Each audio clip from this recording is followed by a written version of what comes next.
In this video, we will talk about SQL joins. In the previous video, we saw how you can get data from two tables in a single query, forming a relationship between the two table columns in the where clause. But that is not the recommended way of fetching values from two or more tables at the same time. So in SQL, we have the concept of joins, using which we can fetch the values from two or more tables by forming a relationship between them. In SQL, we have four different types of join to join two or more tables. These joins are left join, right join, inner join, and full join. Okay, so I'll tell you about each of these types. Now I'll show you how you can join these two tables, employees and salaries, and can get data from both of these two at the same time using inner join. Okay, and then I will tell you the specialty of inner join and how it is different from other types of join. Okay, so first of all, I'll show you the columns of the employees table. We have employee number, birth date, first name, last name, gender, and hire date. Okay, here we do not have any salary column. Okay, and here in the salaries we have employee number and salary, from date, and to date. So none of the columns are same. It's just that there is one common column in both of these tables, that is employee number. And on the basis of only this column, in the previous video, we made use of the where clause to fetch the values from both the tables at the same time. Okay, now we will see how we can do the same thing using inner join. Okay, so I'll go to the SQL editor. So here, first of all, I have to write the column names that I want to fetch from the employees table. So that is first name and last name, and then I will write the column name that I want to fetch from the salaries table. So from the salaries table, I want to fetch salary, from date, and to date as well. Okay, so I want to fetch these 5 columns. The 2 columns are from employees table, and salary, from date, and to date, these 3 columns are from the salaries table. And here I will specify from, and then I have to write the table name. I have to write only one table name here. Let's write employees. Okay, you can write any one of the employees or salaries. Okay, it doesn't matter for now. So then you have to write the keyword inner join. Okay, so then you have to specify the other table name, that is salaries in this case. So basically we are performing an inner join on these two tables, employees and salaries. So now you have to specify the relationship between these two tables using the on keyword. Okay, so here I specify on, and then the relationship will be employees dot employee number is equal to salaries dot employees number. So we know that the column employee number in employees table and the column employee number in salaries table is same, and hence can be used for the relationship.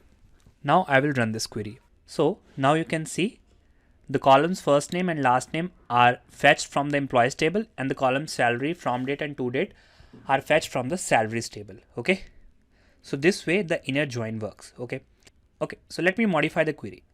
Here now I am also selecting the column employee number. Okay, now I will run the query. Okay, now this gives me an error. Read the error carefully. I'll zoom a little bit so that you people can see.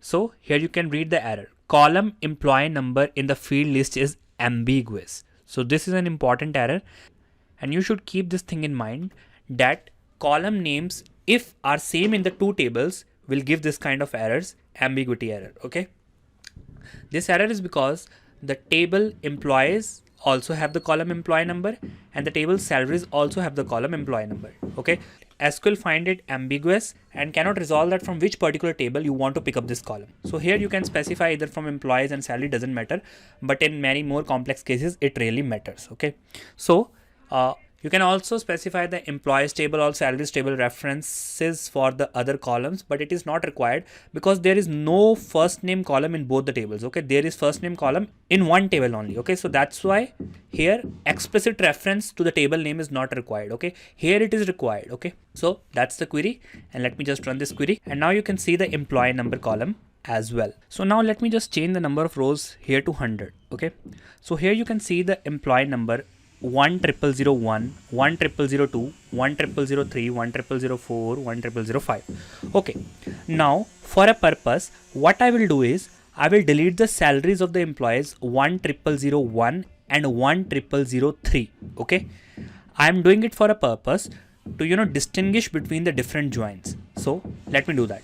So here in the salaries table, I want to delete all of these salaries for the employee 10001 and 10003. Okay, so what I will do is I will just click on the edit button, and here I will write the delete query. Delete from salaries where emp number in. Okay, so here I'm using the in operator to specify two IDs, 10001 and 10003. Okay, so this will delete all of the columns where the employee number is this. Okay, so I'll just run this query. It will ask, as you know, it always asks if you are executing a delete query. So here now you can see it has deleted all of the salaries for the employee number 10001 and 10003. Okay, now let's apply the join. So now you see I have typed the same query, select employees.emp number, first name, last name, salary, from date, to date, from employees, inner join on salaries, and the relationship I have defined using the on keyword, employees.emp number is equal to salaries.emp number. Now I will run this query. Now you see we do not have employees 10001 and 10003. Okay, but these employees are there in the employees table, but they are not in the salaries table. Okay, let me repeat for clarification. The employee numbers 10001 and 10003 are there in the employees table, but the employees 10001 and 10003 are not in the salaries table. Okay, in the join we are specifying the relationship using the employee number column only.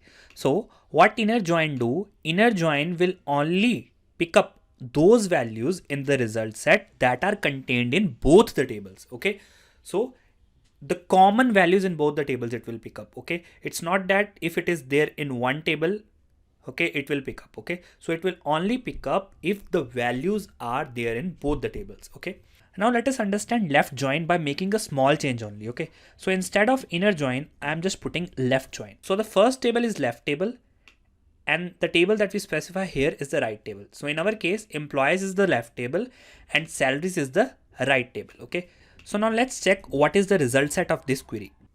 Okay, so now you see in the result set, now here we have the records 10001 and 10003. Okay, but now as you know, in the salaries table there are no values for the employee number 10001 and 10003.